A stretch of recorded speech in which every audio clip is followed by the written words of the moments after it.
آج سب نے پڑھی ہیں سنتیں؟ میں ایک حدیث سنا کے پوچھ سکتا ہوں. حدیث میں آتا ہے من صلی الجمعہ فلیصلی بعدها اربعا، جو جمعہ پڑھے وہ جمعے کے بعد 4 رکعتیں پڑھے. صحیح مسلم کی روایت ہے. کس کس نے 4 رکعتیں پڑھی ہیں؟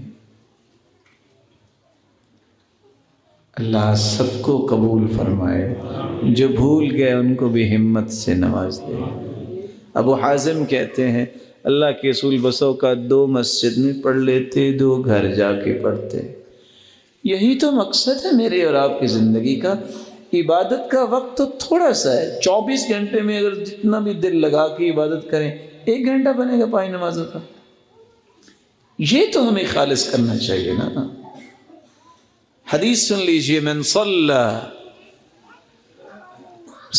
12 رکعہ فی یوم ولیلہ بنی له بیت فی الجنہ 4 قبل الظہر ورکعتین بعدها ورکعتین بعد المغرب ورکعتین بعد العشاء ورکعتین قبل صلاة الفجر. 12 رکعتیں جو دن رات میں پڑھ لے، 4 ظہر سے پہلے، 2 ظہر کے بعد، 2 مغرب کے بعد، 2 عشاء کے بعد، 2 فجر سے پہلے، اللہ اس کا جنت میں گھر بنا دیتے. دنیا کا گھر 10 مرلے کا 1 نال کا بناتے بناتے بسا اوقات پوری زندگی انسان لگا دیتا ہے. قبر پہلے بن جاتی ہے، گھر نہیں بنتا. ایسے ہی ہوتا ہے. لیکن یہ دنیا کے گھر جیسا گھر جنت میں نہیں ہے. میں گھر کی تفصیل بیان کروں تو وقت ختم ہو جائے گا درس کا. میں ایک حدیث سنا کے صرف شوق دلا دیتا ہوں.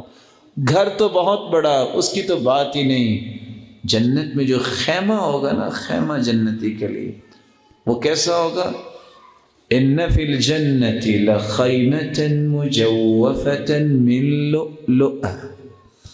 اللہ قیامت کے دن جنتیوں کے لیے موتی کے اندر ایک خیمہ بنائے. موتی کے اندر. آپ نے موتی کتنا بڑا دیکھا ہوا ہے؟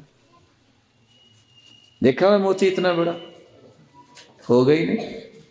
موتی کے اندر یہ خیمہ ہوگا. عرضها 60 میلا. صحیح الجامع کی روایت ہے اس خیمے کی چوڑائی 60 میل ہوگی. لمبائی کتنی ہوگی اور پھر اونچائی کتنی ہوگی. یہ ہیں اللہ کے انعامات. اللہ ہمیں ان انعامات کو حاصل کرنے کی توفیق عطا فرمائے. اور روزانہ کا گھر جنت میں بن سکتا ہے، شرط یہ ہے کہ 12 رکعتیں پڑھ لی جائیں. اللہ ہم سب کو توفیق سے نوازے. سبسکرائب کیجئے ہمارے چینل اور دبائیے بیل کا آئیکن تاکہ آپ کو ریگولر نوٹیفیکیشن اپڈیٹس مل سکے.